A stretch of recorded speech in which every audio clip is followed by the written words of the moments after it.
Hello everyone, welcome again on my YouTube channel creative and info hub. मैं हूं मनीषा और आज की इस वीडियो में मैं आपके साथ शेयर करने वाली हूं creative work report file. Yes guys, अगर आप डीएलएड या फिर बीएड स्टूडेंट हैं, अगर आप टीचर ट्रेनी हैं, तो जब आप अपनी एससीपी के लिए जाते हैं, अपनी टीचिंग प्रैक्टिस के लिए जाते हैं, तो आपको कुछ असाइनमेंट्स दिए जाते हैं। जो असाइनमेंट्स आपको अपनी टीचिंग प्रैक्टिस के दौरान बनाने होते हैं। उन्हीं असाइनमेंट्स में से एक असाइनमेंट आपका होता है क्रिएटिव वर्क रिपोर्ट, जिसके अंदर जब आप अपनी एससीपी में जाते हैं तो आप जो 40 दिन की ड्यूरेशन में बच्चों को जो भी क्रिएटिव वर्क करवा रहे हैं, क्राफ्ट वर्क करवा रहे हैं, उसके क्या इंपॉर्टेंस हैं, क्या उद्देश्य हैं, आपने वो क्यों करवाया, उन सभी चीज़ों को कंक्लूड करके आप इस असाइनमेंट में लिखते हैं। सो इट डिपेंड कि आपके टीचर ने आपको 5 एक्टिविटीज़ 5 क्रिएटिव वर्क रिपोर्ट बनाने के लिए बोली हैं या 6 बनाने के लिए बोली हैं।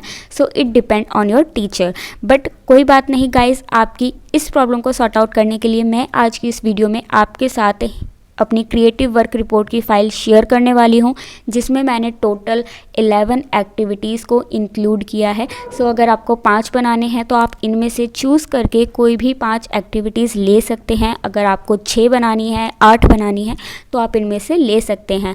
सो आई होप गाइज़ आज की वीडियो आपके लिए हेल्पफुल होने वाली है। येस गाइज़, अगर आपके लिए हेल्पफुल रहे सो वीडियो को लाइक ज़रूर कर देना, शेयर करना अपने बाकी फ्रेंड्स के साथ, सो डैट उन सब की भी हेल्प हो सके।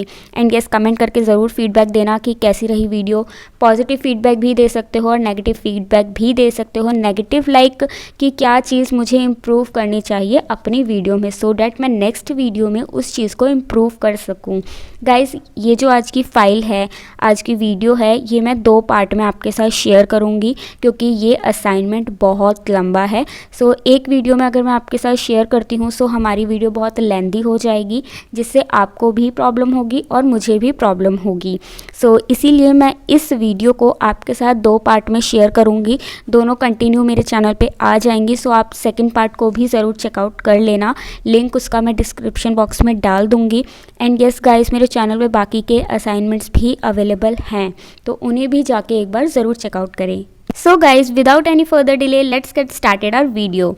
सो गाइज, सबसे पहले क्रिएटिव वर्क रिपोर्ट, जिसको हम हिंदी में बोलते हैं रचनात्मक कार्य रिपोर्ट। रचनात्मकता क्या है, क्रिएटिविटी क्या है, सबसे पहले हम ये बताएंगे। सो देखते हैं कि क्रिएटिविटी क्या होता है। रचनात्मकता का शब्द की उत्पत्ति शब्द लैटिन क्रिया से ली गई है, जिसका शाब्दिक अर्थ है बनाना। रचनात्मकता नवीनता के लिए ईंधन है।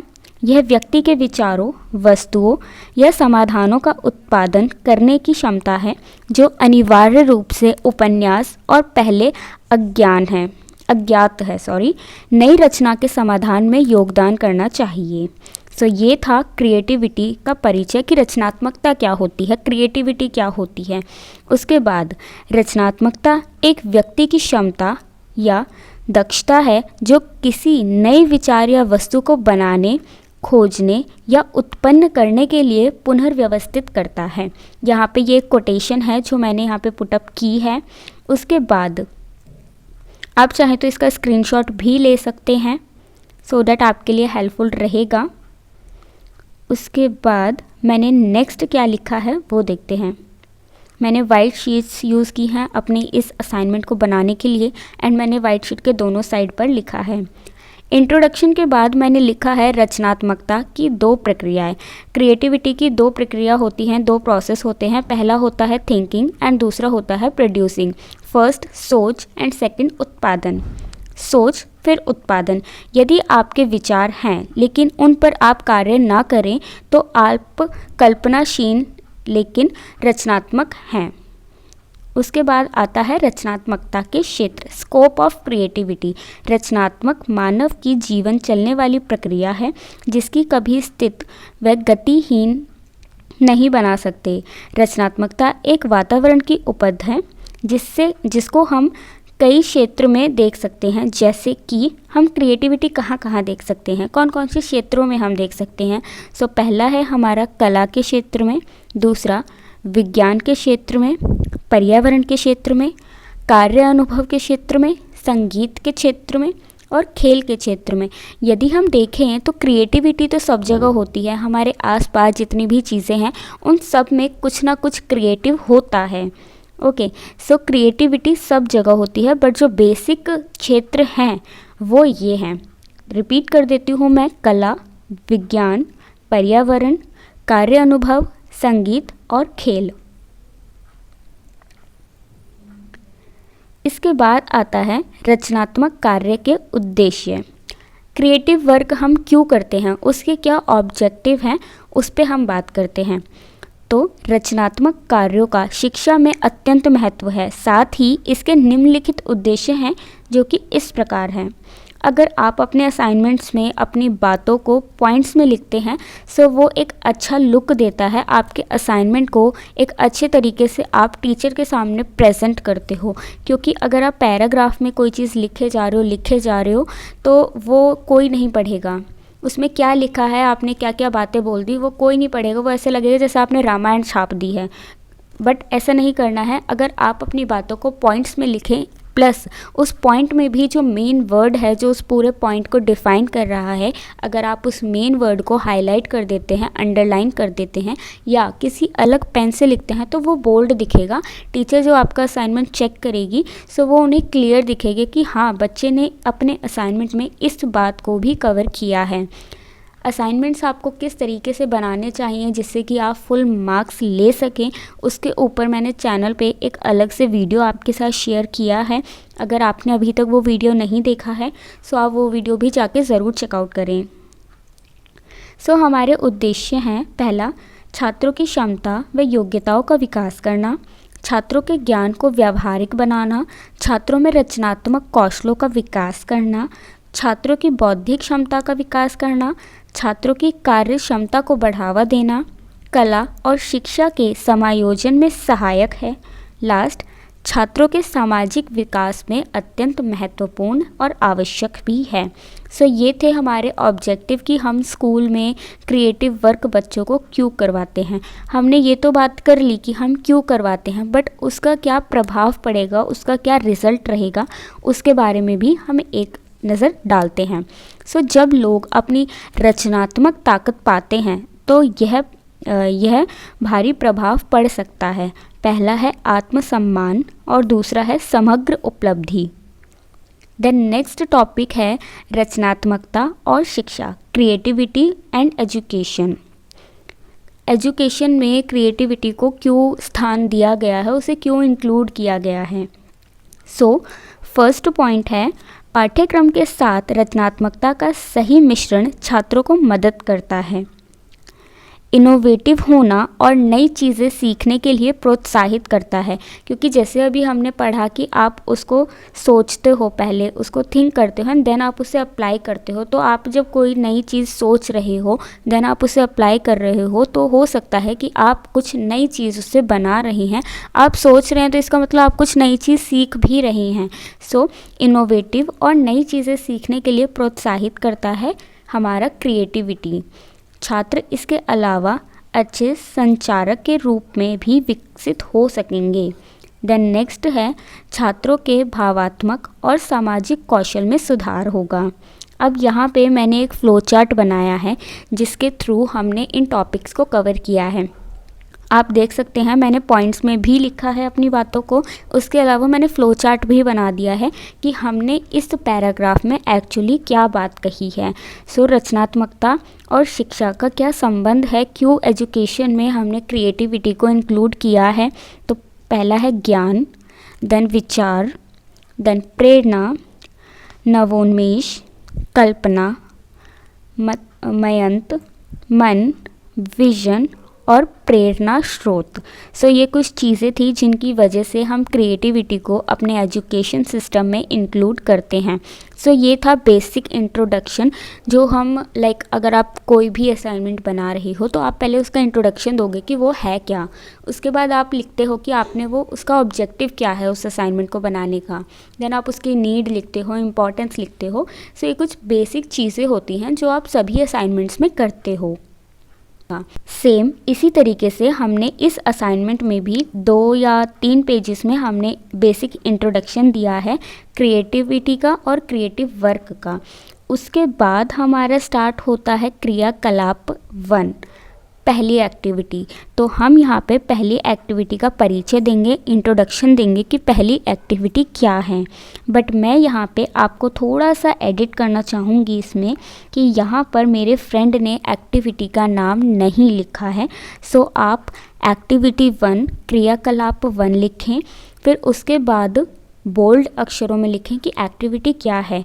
लाइक जितना बड़ा यहाँ पे क्रियाकलाप 1 लिखा हुआ है उतना बड़ा आप एक्टिविटी का नाम लिखें, एंड उससे कुछ छोटे साइज़ में आप एक्टिविटी 1 लिखें एंड देन आप इंट्रोडक्शन लिखें। सो इट्स ओके, इस तरीके से भी आप कर सकते हो। सो एक्टिविटी 1 है पेंटिंग। पेंटिंग एक तरह की रचनात्मकता कौशल है जो हर बच्चे के लिए ज़रूरी होता है सीखना। इसके द्वारा छात्र अपनी रचनात्मकता कौशल का प्रकट कर सकेंगे कि वह अपनी पेंटिंग को कितने से और कितना अच्छा बना सकते हैं, और पेंटिंग के द्वारा ही छात्रों की सोचने समझने का पता भी चल सकता है कि वह एक सुंदर पेंटिंग बनाने के लिए क्या क्या तरीक़ों का इस्तेमाल कर सकता है। छात्रों के दिमाग में पेंटिंग बनाते समय कई आइडिया भी उत्पन्न होंगे। छात्र पेंटिंग किस सामग्री से बनाते हैं उसके बारे में जानने का प्रयास करेंगे, और वह पेंटिंग के कलरों रंगों के साथ खेलना भी शुरू करेंगे और कई मनोरंजन कार्यों में भी भाग लेना आरंभ करेंगे। छात्र जानेंगे कि हम रंगों का प्रयोग कब और किन कार्यों में करते हैं। इसलिए मैंने यह फैसला किया कि बच्चों को आज क्रियाकलाप कराता हूँ जो कि पेंटिंग कलर के द्वारा बनाई जाती है। सो ये थी हमारी एक्टिविटी 1।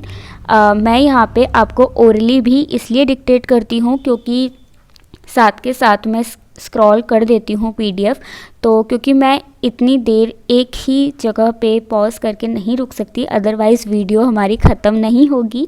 इसलिए मैं उसको उसको ओरली भी वर्बली भी आपको डिक्टेट कर देती हूँ, क्योंकि हो सकता है कि मेरी राइटिंग आपको समझ में ना आए, तो इसलिए मैं उसे वर्बली भी एक्सप्लेन कर देती हूँ। देन आता है क्रियाकलाप का नेम। ओके, सो सॉरी, यहाँ पे मेरे फ्रेंड ने यहाँ पर अब एक्टिविटी का नाम लिखा है। सो क्रियाकलाप का नाम है थंब पेंटिंग। इसकी एक्सप्लेनेशन दी हुई है। छात्रों को मैंने कला शिक्षा में पेंटिंग सिखाने के लिए थंब पेंटिंग का विषय लिया, क्योंकि जो प्राथमिक स्तर का छात्र होता है वे चित्रों को सही से नहीं बना पाते हैं। उनसे कई गलतियाँ होती हैं जिससे बच्चे पेंटिंग सही प्रकार से नहीं सीख पाते हैं। इसलिए छोटे छात्रों को मैंने अपने अपने अंगूठे के सहारे पेंटिंग सिखाने का निश्चय किया। मैंने छात्रों को एक दिन पहले ही बोला था कि आपको पेंटिंग बनानी है तो उसके लिए आवश्यक सामग्री ज़रूर लेकर आएं। सभी बच्चे अगले दिन आवश्यक सामग्री लाए थे। मैंने बच्चों को बोला कि वे अपने अंगूठे में कोई भी रंग लगा लें, और फिर आपको एक सफ़ेद कागज़ लाने को बोला था। अब उस कागज़ पर आप अपने अंगूठे को रखें, जिससे अंगूठे पर लगा हुआ रंग कागज़ पर आ जाएगा, और मैंने उस कागज़ पर बनी थंब की आकृति का बॉर्डर लाइन कराना सिखाया, जिससे कि वह एक सुंदर और आकर्षित करने वाली थंब पेंटिंग बन सके। इस थंब पेंटिंग को बनाने के लिए कम समय भी लगा और छात्र एक रचनात्मकता कौशल भी सीख पाया और उन्हें थंब पेंटिंग बनाना अच्छे से आ गया। सो गाइज़, आप देख सकते हो यहाँ पे मैंने कुछ इतना एडवांस हिंदी नहीं लिखा है। आपको डरने की कोई ज़रूरत नहीं है, आपको टेंशन में नहीं आना है कि आपको क्रिएटिव वर्क रिपोर्ट में क्या लिखना है। आप सिंपली कोई भी एक्टिविटी सोच सकते हो, जैसे कि मैंने यहाँ पे थंब पेंटिंग सोचा। फिर आपको एज्यूम करना है कि आप आपके घर में भी अगर छोटे भाई बहन हैं या आपके पड़ोस में आपने किसी को देखा होगा, या जब आप स्कूल में थे तो आपने भी थंब पेंटिंग की होगी, तो आप उसको कैसे करते थे, सिर्फ आपको वही अपने शब्दों में इस पर लिख देना है। यहाँ पे मैंने सिंपली नॉर्मल जो हम लैंग्वेज शब्द डेली यूज़ करते हैं, मैंने उस शब्द में एक बहुत ही अच्छे तरीके से अपनी बात को यहाँ पे लिखा है, और इस तरीके से आप अपनी एक्टिविटी की व्याख्या कर सकते हैं। उसके बाद हमारा है सीखने का प्रतिफल। हमने थंब पेंटिंग सीखी तो हम उसका क्या रिज़ल्ट रहा, हमने क्यों सीखी उसे। तो हमारा फर्स्ट पॉइंट है कि छात्रों को इस क्रियाकलाप के द्वारा थंब पेंटिंग बनाना अच्छे से आ जाएगा और वह तरह तरह के थंब पेंटिंग बनाने के लिए उत्सुक हो जाएंगे, क्योंकि छोटे बच्चे हैं, उन्हें ब्रश का यूज़ करना नहीं आता, तो इसलिए आप उन्हें थंब पे कलर लगा के थंब पेंटिंग सिखाते हैं। देन सेकंड है, छात्र पेंटिंग करते समय अलग अलग रंगों के साथ खेलना भी शुरू करेंगे तथा वह पेंटिंग सीखने के साथ साथ रंगों को भी जान सकेंगे कि किस रंग का क्या नाम है। ऑब्वियसली अगर वो किसी चीज़ को हम यूज़ करते हैं तो हमें उस चीज़ की नॉलेज होती है कि हाँ ये पिंक कलर है, ये ग्रीन कलर है, ये ब्लैक कलर है, हम करके सीखते हैं। सो इसी तरीके से बच्चे एक एक्टिविटी करेंगे तो उस एक्टिविटी से आप उस बच्चे को बहुत सारी चीज़ें सिखा सकते हैं। नेक्स्ट पॉइंट है, थंब पेंटिंग के द्वारा छात्रों में रचनात्मकता कौशल का विकास होगा। छात्र इस कार्य को सीखकर अन्य किसी को भी इस थंब पेंटिंग के बारे में अच्छे से बता पाएंगे। छात्रों की सोचने समझने की शक्ति भी विकसित होगी। तो ये कुछ प्रतिफल थे कि हमें थंब पेंटिंग सीखी, उसका क्या रिज़ल्ट रहा। उसके बाद प्रतिबिंब यानी कि फीडबैक, आपने ये जो सिखाया, जैसे कि अगर आपने पीयर ग्रुप ऑब्जर्वेशन फ़ाइल अपनी बनाई होगी, मैंने उसकी वीडियो भी आपके साथ शेयर की है, तो उसमें हमारा एक पॉइंट था जहाँ पे आपको फीडबैक भी लिखना है कि आपका खुद का फीडबैक कैसा रहा। आपने क्लास ली तो आप अपने आप की क्या फ़ीडबैक देना चाहोगे, आपके जो पीयर्स हैं उन्होंने क्या फ़ीडबैक दिया, उसके अलावा जो आपकी सुपरवाइज़र है जो आपको ऑब्ज़र्व कर रही है उन्होंने क्या फ़ीडबैक दिया उस एक्टिविटी को कराने के बाद, वो भी आप यहाँ पे लिखेंगे। जैसे कि स्वयं के फीडबैक में मैंने लिखा है कि मैंने छात्रों को थंब पेंटिंग बनाना अच्छे से सिखाया और बच्चों ने अच्छे से पेंटिंग बनाना भी सीखा। पीयर ग्रुप्स जो मेरे साथ के मेरे फ्रेंड्स हैं, कलीग्स हैं, उनका क्या फीडबैक रहा। मेरे मित्रों ने भी बताया कि थंब पेंटिंग एक बहुत ही अच्छा रचनात्मकता कार्य है। शिक्षक का फीडबैक, मेरे शिक्षक ने भी बताया कि आपने यह क्रियाकलाप बहुत अच्छी तरीके से करवाया। सो गाइस, अभी तक जो मैंने एक्टिविटी 1 आपको कराई है वो बहुत ही सिंपल सी थी और बहुत ही अच्छी थी, इजी थी छोटे बच्चों के लिए। उसके बाद कंक्लूज़न, हमने एक्टिविटी 1 कराई, अब हम उसका कंक्लूज़न लिखेंगे। मैंने बच्चों को साधारण तरीके से थंब पेंटिंग बनाना सिखाया और सभी बच्चों ने इस क्रियाकलाप में भाग लिया। सभी छात्रों से अपने अनुसार मेरे एक बार पेंटिंग बनाने के बाद उन्होंने अलग अलग तरीके से कागज़ पर अपने थंब पर अलग अलग रंग लगाकर कागज़ पर छाप दिया और नई नई चीज़ों का निर्माण किया। इससे बच्चों में कई कौशलों का भी विकास हुआ और सभी बच्चे कुछ नई चीज़ें भी सीख पाए। सेकंड पॉइंट, छात्रों को कोई भी क्रियाकलाप करवाएं तो मनोरंजन के साथ करवाना चाहिए, जिससे छात्र उस क्रियाकलाप में भागीदारी और भी अच्छे से लेते हैं और दिए गए कार्य को भी ठीक प्रकार से करने का प्रयास करते हैं। जैसे छात्रों ने कई नई नई थंब पेंटिंग्स का निर्माण भी करके दिखाया और पेंटिंग करना भी सीख लिया। सो ये हमारा कंक्लूज़न था इस पेंटिंग के लिए।